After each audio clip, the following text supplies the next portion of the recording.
everyone, welcome back to my channel. So this video is very informative, very helpful for you. So I am sharing you the 12th OCM paper. So actually you all know about that कि जून के month में जो भी बच्चा एक subject में fail हो गया है या फिर अभी करंटली तो देखो दो सब्जेक्ट्स में भी जो फेल हुए थे बच्चे उन लोगों ने भी एग्ज़ाम्स दी है इस बार। वैसा नहीं होता है बट गुजरात बोर्ड ने ये डिक्लेरेशन किया था कि इवन 2 सब्जेक्ट्स में अगर आप फेल होते हो तो भी आप दे सकते हो ये दिस ईयर, राइट। सो ये ईयर 4 अक्टूबर को जिन भी बच्चे जो फेल हुए थे उसी के अंदर वो बच्चों ने पेपर दिया था और वो पेपर मैं आप लोगों के साथ शेयर कर रही हूँ कि बोर्ड का OCM का जो पेपर आया था that is actually this one.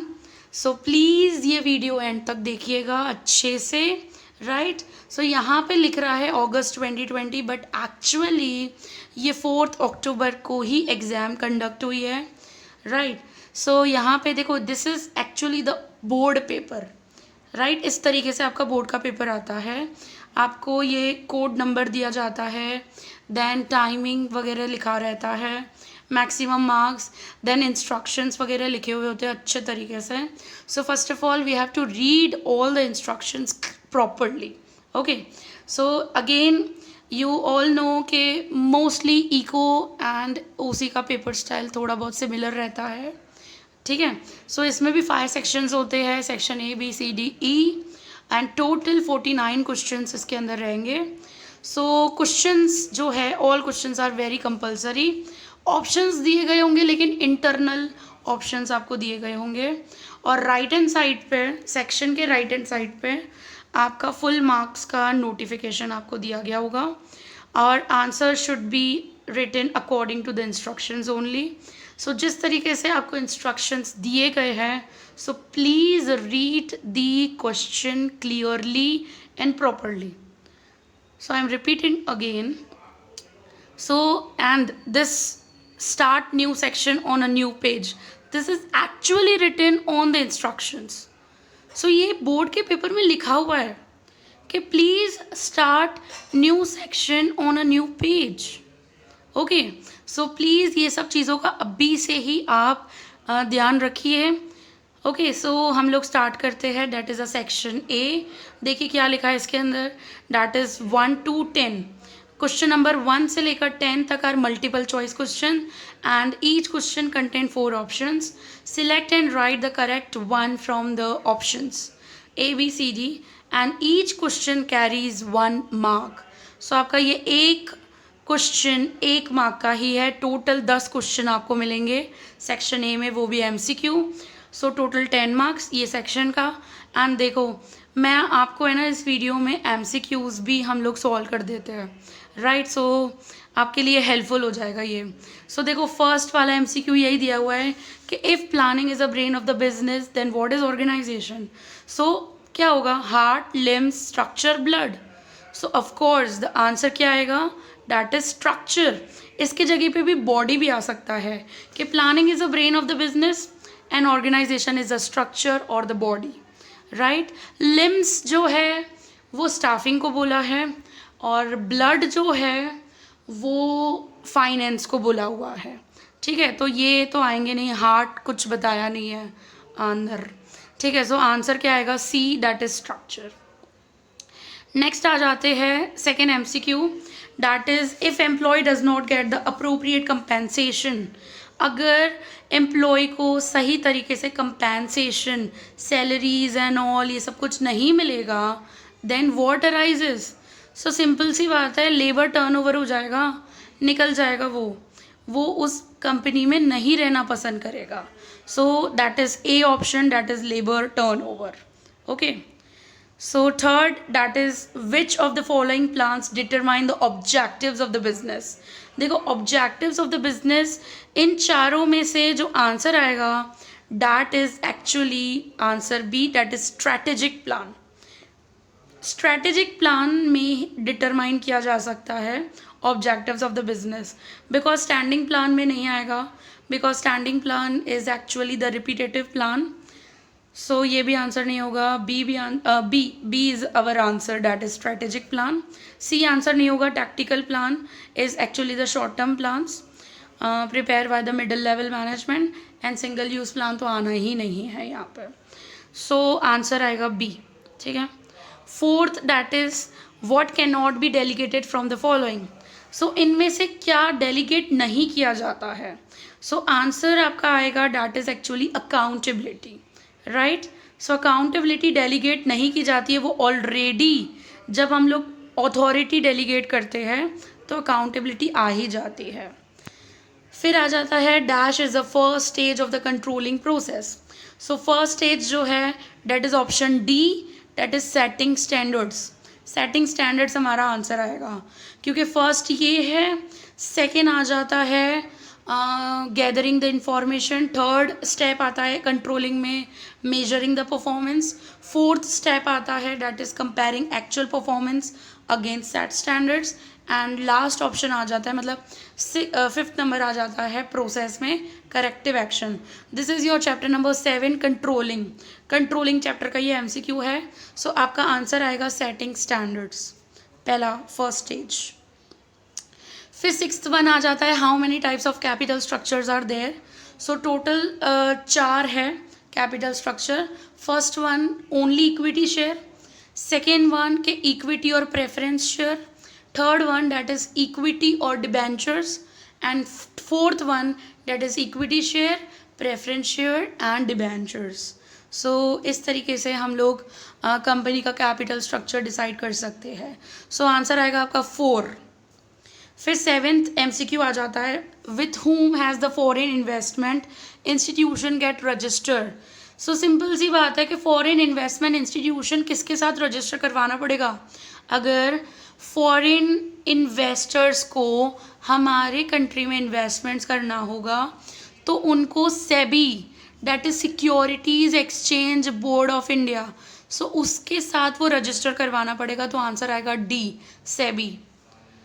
Eighth आ जाता है MCQ how many types of orders are there in the purchase and sale of securities. This is actually chapter number 9 question. वहाँ पर आपको पूरा का पूरा किस तरीके से हम लोग स्टॉक मार्केट में ट्रेडिंग करते हैं वो पूरा प्रोसीजर बताया है. और उसके अंदर 2 तरीके के ऑर्डर्स होते हैं. ठीक है. सो 2 तरीके के ऑर्डर्स. तो आंसर आएगा 2. नेक्स्ट आ जाता है 9th what is to be done by promotion. हम लोग प्रमोशन क्यों करते हैं. जैसे this is actually the part of the marketing. So chapter number 10 आपका आता है मार्केटिंग मैनेजमेंट. सो आंसर आएगा बी, इंक्रीजिंग सेल्स. सेल्स बढ़ाने के लिए हम लोग प्रमोशन करते हैं. सो प्रमोशन जैसे एडवर्टीजमेंट कर दिया या फिर डिस्काउंट्स प्रोवाइड कर दिए, या आप लोगों ने सुना होगा buy one get one. So these are the just type of the promotions. So sales बढ़ाने के लिए हम लोग प्रमोशन करते हैं. And the last MCQ that is in which court can the public interest litigation be filed. This is actually from the chapter 11 जो कि आपका करंटली अपडेटेड जो सिलेबस आया हुआ है उसमें चैप्टर 11 ओमिटेड है. राइट. बट तो भी मैं बता दे रही हूँ आंसर कि PIL that is public interest litigation consumer protection chapter का है. और इसका आंसर आएगा कि किसी को भी पिल अगर रजिस्टर करवानी हो, फिल करवानी हो, फाइल करवानी हो, सो वो सुप्रीम कोर्ट में फाइल करवा सकता है. ठीक है. सो आंसर आएगा सुप्रीम कोर्ट. नेक्स्ट आ जाता है section B. So section B is a very short answer type question. 11 से 20 नंबर तक आपको लिखना है. सॉरी क्वेश्चंस दिए गए हैं आपको. Each question carries 1 mark. Okay. और राइट हैंड साइड में आप देख सकते हो कि 10 मार्क्स आपको दिए गए हैं टोटल. बहुत ईजी पेपर पूछा है, बहुत ईजी. सो पूछ लिया है full form of IIM that is Indian Institute of Management. Then second है types of budget. So cash budget, capital expenditure budget, production budget, sales budget, बस यही बताना है. फिर अकाउंटेबिलिटी की डेफिनेशन बतानी है. Then state the names of various types of test is conducted for the selection procedure. This is of the chapter number 5 staffing. उसके अंदर सिलेक्शन प्रोसीजर के अंदर बहुत सारे तरीक़ों की टेस्ट्स दी हुई है कि कभी भी हमारा कुछ भी सिलेक्शन होता है ना, तब बहुत सारे अलग अलग तरीक़ों की टेस्ट्स ली जाती है, जैसे IQ test, aptitude test, psychological test, trade test, ऐसा सब कुछ रहता है, एप्टीट्यूड वगैरह। सो ये आपको नाम लिखने हैं जस्ट। फिर आता है what are the modern means of communication. So आपको बताने हैं मॉडर्न मीन्स कौन से कम्युनिकेशन के। फिर components of fix capital. Then Bombay stock exchange that is BSE कब एस्टैब्लिश हुआ। सो डैट इज़ एक्चुअली 1875 में BSE एस्टैब्लिश हुआ था। इवन BSE को दलाल स्ट्रीट भी कहा जाता है, and BSE is actually located in Mumbai, right. So फिर आपसे पूछा हुआ है which is the first depository of India. So ये आपको बताना है NSDL आपका फर्स्ट डिपोजिटरी आ जाता है, NSDL करके, ठीक है। फिर what is branding. So you know brand. So branding क्या होता है, just the logo of the company, right. जो हम लोग पैकिंग के ऊपर जिस तरीके से नेम वगैरह लिखा जाता है, सो डैट इज़ डेफिनेशन आपको लिखनी पड़ेगी ब्रांडिंग की। And give the full form of FEMA. FEMA actually जो फुल फॉर्म पूछा गया है वो चैप्टर नंबर 12 में से पूछा था, अब पूछा गया हुआ है actually business environment. That is a full form actually foreign exchange management act, ठीक है। मैं बता दे रही हूँ, आपका भले ओमिटेड है चैप्टर नंबर 12 करंट सिलेबस जो आपका अभी आया हुआ है 30% रिडक्शन के बाद, but then also for your knowledge, okay. So that is a foreign exchange management act, FEMA. फिर है section C that is short answers. 21 से लेकर 35 टोटल 15 क्वेश्चन है यहाँ पे, और एक क्वेश्चन 2 मार्क का। सो देखो ये चैप्टर 1 में से पूछ लिया है price mix, various elements of the price mix. Then principles of management, second chapter में से रूल ऑफ थंब पूछा है। Then formal and informal organisations are complementary to each other, ये ऑर्गेनाइजिंग चैप्टर में से पूछा है। फिर what is waiting list, chapter number 5 staffing. फिर अगेन देखो टेस्टिस पूछ लिया है, IQ test and aptitude test क्या होता है, सबको टर्म करना है, एप्टीट्यूड एंड IQ टेस्ट, ये भी चैप्टर नंबर 5 में से ही पूछा है। Then how does motivation helps to reduce the labour turnover rate. Of course if the employ is motivated, so chances है लेबर टर्नओवर रेट कम हो सकता है, बिकॉज वो मोटिवेटेड है, उसको मज़ा आ रहा है काम करने में और कर रहा है अच्छे से काम, जॉब सेटिस्फेक्शन है, समझे। तो इस तरीके से हम लोगों को 2 मार्क में लिखना पड़ेगा। This is also from the chapter number 6 directing. फिर को partnership, so this is financial incentive, तो ये भी चैप्टर नंबर 6 में से ही है। Then planning is the father of controlling. मैं बार बार बच्चों को बोलती रहती हूँ कि प्लानिंग कंट्रोलिंग का रिलेशन कुछ ना कुछ पूछते ही पूछते हैं। सो यहाँ पे भी देखो पूछ लिया है, planning is the father of the controlling, so you have to explain it, okay. कि yes of course, because planning होगी तो कंट्रोलिंग होगा, if planning is not there then controlling is not possible, ठीक है। तो planning is the first step of the management and controlling is the last step of the management. So controlling यहाँ पे ये नहीं है कि रेस्ट्रिक्शन डालना, but controlling means to check whether all the activities are done according to the plan or not. If not, if any deviation arises, then takes the corrective action against it. So this is how you have to explain in this, okay. फिर what is production cycle, so ये आपका है chapter number 8 के अंदर आ जाता है financial management, उसके अंदर बताया हुआ है प्रोडक्शन साइकिल, ठीक है। फिर आ जाता है stock exchange is a mirror indicating economic condition of the country, ये है chapter number 9 that is financial market में से। फिनेंशियल मार्केट में आप वही सीखोगे पूरा, stock market related, capital market and money market and all, ठीक है। फिर dematerialise that is demat, you all know कि आजकल अगर शेयर्स अगर आपको ख़रीदने करने हैं तो आपका डीमेट अकाउंट होना ज़रूरी है, ठीक है। और फिर पूछा है marketing mix, what it includes. So marketing mix के अंदर हाँ ये मीनिंग बतानी है आपको, और 4 P's आ जाते हैं, that is price, product, promotion and place, 4 P's of the marketing mix, तो ये आपको लिखना है इसके अंदर, okay. So that is about section C। हाँ 32 नंबर दिया हुआ है, characteristics of the good salesman.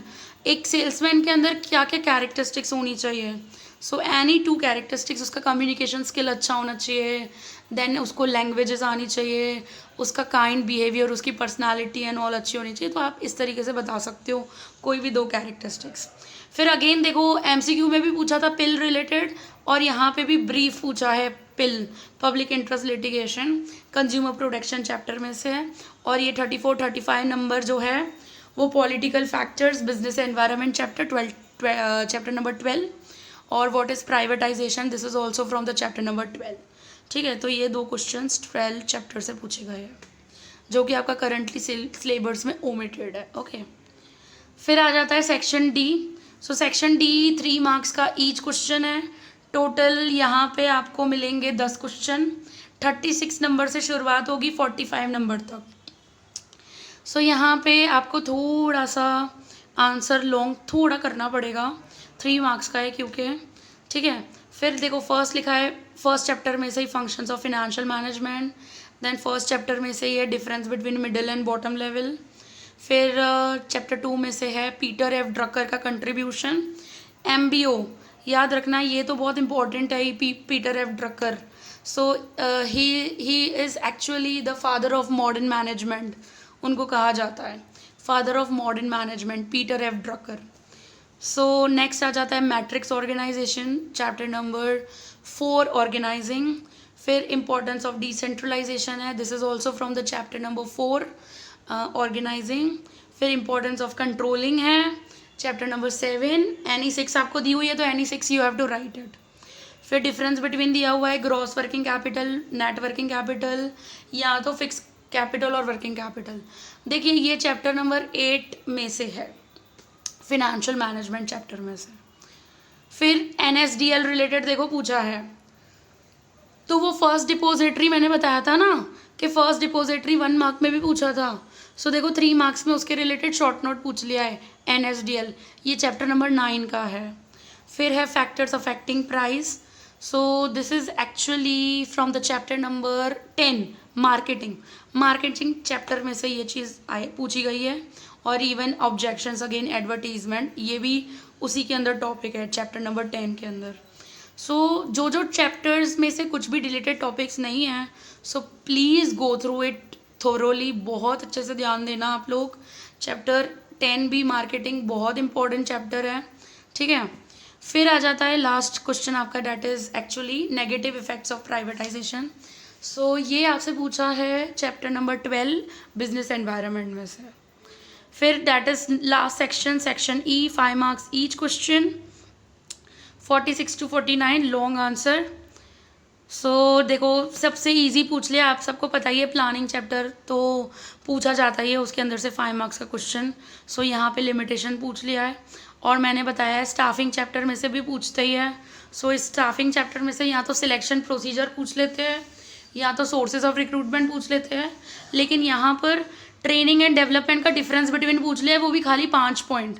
बताओ कितना ईजी दिया है। फिर यहाँ तो उसके और में दिया है मीनिंग और कैरेक्टरिस्टिक्स ऑफ स्टाफिंग।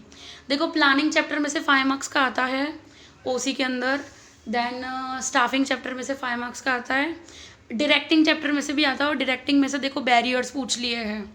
ठीक है, फिर एक कंज्यूमर प्रोटेक्शन चैप्टर नंबर 11 में से पूछा जाता था, बट अब भी कौन से चैप्टर में से पूछा जा सकता है, तो I think so financial management या तो मार्केटिंग मैनेजमेंट में से आपसे 5 मार्क्स में से पूछ सकते हैं करंटली, बिकॉज कंज्यूमर प्रोटेक्शन तो पूरा चैप्टर ओमिट कर दिया है।